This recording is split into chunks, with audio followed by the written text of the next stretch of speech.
नमस्कार, आर के त्यागी गाज़ियाबाद एनसीआर दिल्ली। ओम सच्ची जनवानी नमे चैनल पर आपका स्वागत है।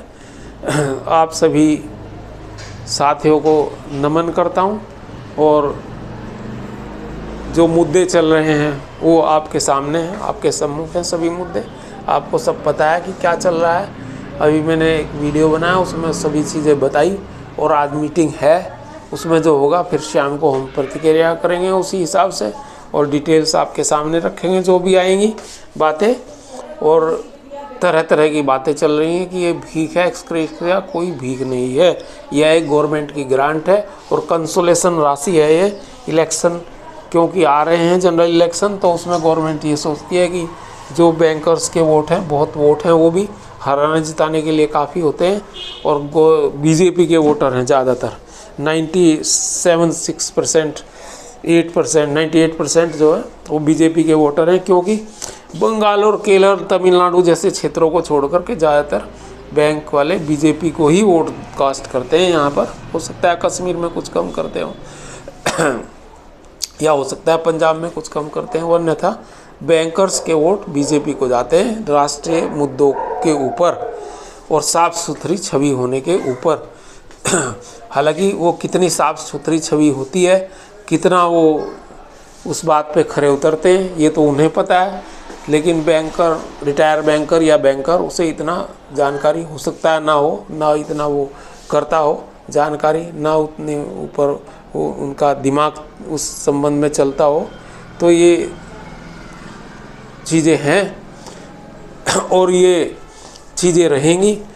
तो हमारा तो आप सभी से निवेदन है, अभी कोई परेशानी का सबब न माने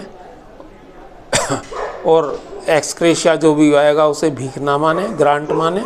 और हमारी लड़ाई तो जारी रहेगी, कोई लड़ाई हमने छोड़ नहीं दी, बैंक के सभी एक्टिविस्ट साथी। और अब तो एक दो संगठन भी साथ हैं हम लोगों के, वो भी कह रहे हैं हम लड़ाई लड़ते रहेंगे। AIBRWA ने धरना लगाया था और आईबा पार्क ने धरना उनका कैंसिल हो गया था, लेकिन उन्होंने भी अच्छा मेमोरेंडम बनाया है और उसको FM तक पहुंचाया होगा अवश्य ही। और ग्रीस आर्य जी के माध्यम से हम लोगों ने भी चर्चा की हुई है, AIBRW ने भी WA ने भी चर्चा की हुई है। श्री JN शुक्ला जी, श्री RS शर्मा जी और दूसरे साथी और मैं खुद और KD खेड़ा जी, हम लोग लगे हुए हैं BMS के सभी लीडरशिप जो है, उच्च लीडरशिप, नेशनल लीडरशिप से बात करते रहे हैं और अपनी बातें लगाते रहे हैं, कहते रहे हैं। तो जो भी होगा वो आपको थोड़े समय में पता लगेगा। लेकिन लड़ाई हमारी बंद नहीं हुई, ना हमने अधिकार अपने छोड़े, ना हमने अपने मुद्दे छोड़े, वो सब ज्यों के त्यों हैं। अब ये कंसोलेशन राशि जो दे रहे हैं वो उसको ठीक है स्वीकार करेंगे, और जो नहीं स्वीकार करना चाहते वो उनकी इच्छा है अपनी, वो लिख करके दे दें गवर्नमेंट को, कि बैंकों को लिख के दे दें कि हमें नहीं चाहिए एक्सक्रेशिया। परंतु हम ऐसा नहीं करेंगे और ना किसी को ये राय ही देंगे कि वो इसको रिफ्यूज़ करे या आनाकानी करे लेने में। क्यों करें, वो तो हमारा राइट है, उसे हम क्यों ना लें। जो गवर्नमेंट दे रही है, बिना मांगे दे रही है, ज़बरदस्ती दे रही है, हमारे खातों में क्रेडिट करेगी बैंक, हमारे हम क्यों उसको मना करें। किस लिए, हमने तो मांगी नहीं है। हमने तो pension updation on RBI lines मांग रखा है और हमने तो स्पेशल अलाउंस एनोमली दूर करके उस पर पेंशन मांग रखी है 11/2012 से। और हमने तो अपना इंश्योरेंस प्रीमियम की राशि को नील करना, बैंक को उस पर देना मांग रखा है, 4 लाख कम से कम। तो हमारे तो ये इशूज़ हैं। हमारा कॉम्पिटिशन पीरियड 15 वर्ष से कम करना, 12 वर्ष करना इशू है, और दूसरे हमारे ये इशूज़ हैं। हमारा ये इशू नहीं है, तो हम क्यों उसको ये कहें कि भाई हमें नहीं चाहिए, हमें नहीं चाहिए। हमें तो चाहिए, जितना मिलेगा उतना ठीक है, जो ये देंगे उतना ठीक है, जो नहीं देंगे तो उसके लिए लड़ेंगे, लड़ते रहेंगे। पहले भी लड़ते रहे हैं, चाहे कोर्ट के माध्यम से, कोर्ट में लगातार हमारे इशूज़ हैं ही, कोर्ट का आपको पता ही है, चाहे हाई कोर्ट हो चाहे सुप्रीम कोर्ट है, एक नहीं अनेकों इशूज़ लगे हुए हैं। और अनेकों इसमें अभी 19 मार्च को सिंगला जी वाला केस ही है, वो तो 2008 से 2 बार रिजेक्ट भी हो चुका है और 2016 से अब ये 8 साल हो गए ये सुप्रीम कोर्ट में चल रहा है। तो इसमें भी काफ़ी उम्मीदें हैं, पर अभी हालांकि हम तो कोर्ट में एक केस हम हार गए थे डीए का, 100% डीए न्यूट्रलाइजेशन का, वो भी इन्हें करना पड़ा।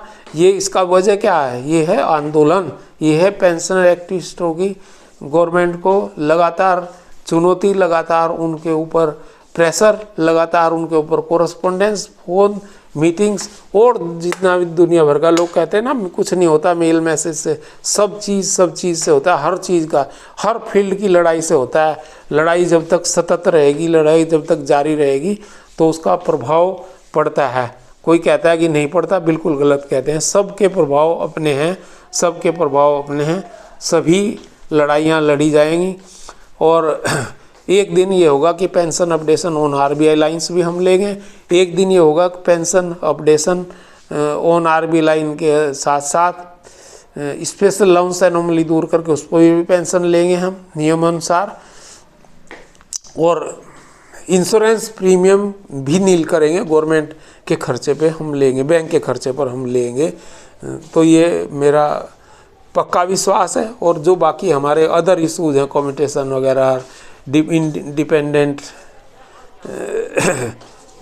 डिपेंडेंट डॉटर्स को फुल टाइम पेंशन, ये सब मुद्दे आएंगे और ये सोल्व होंगे। उसमें जितना भी समय लगे, ये तो मैं नहीं कह सकता कितना समय लगेगा उसमें। तो मेरा तो यही है वर्जन कि भाई एक्सग्रेशिया जो भी है गवर्नमेंट की ग्रांट है।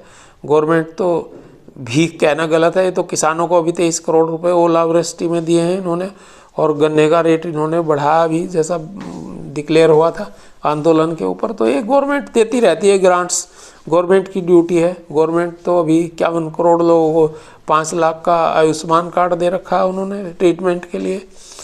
तो गवर्नमेंट का काम, जबकि 51 करोड़ लोगों को देखा, जबकि गरीब जो हैं 21 करोड़ हैं और अति गरीब 6 करोड़ हैं। तो यानी कि 15 करोड़ गरीब और 6 अति करोड़ गरीब लोग हैं, उन्हें दे रहे हैं 51 करोड़ को। और अभी ये कहते हैं कि 25 करोड़ तो हमने हटा दिए गरीबी रेखा से। तो फिर तो गरीब एक भी नहीं होना चाहिए मेरे हिसाब से। जब 21 करोड़ तो थे, 25 करोड़ तुमने हटा दिए, तो फिर एक भी गरीब नहीं है, फिर भी 51 करोड़ लोगों को दे रहे हैं। तो ये गवर्नमेंट देती रहती है। और 81 करोड़ लोगों को, 81.5 करोड़ लोगों को राशन दे रही है, 11 करोड़ लोगों को घर वगैरह ये सब दे रही हैं। तो गवर्नमेंट तो देती ही रहती है ग्रांट, उस गवर्नमेंट का काम है। बजटरी एलोकेशन से हमारे ही तो पैसा है वो बजटरी का, लेकिन हमें नहीं मिल रहा। हमें इस बात का दुख है। भाई हमने भी कहा कि आयुष्मान कार्ड हमें भी दे दो, हमारा भी कोई ये होगा, लेकिन नहीं, गवर्नमेंट ने सुना हमारा बात। चलो कोई बात नहीं, जितना वो दे रहे हैं एक्सग्रेशिया 2, 4, 5 हज़ार जो भी जिसको मिलेगा वो ठीक है, वो मिल जाएगा। बाकी आगे की लड़ाई हमारी जो की तो जैसे चल रही थी वैसे ही चलती रहेगी। तो नमन साथियों, धन्यवाद, थैंक यू।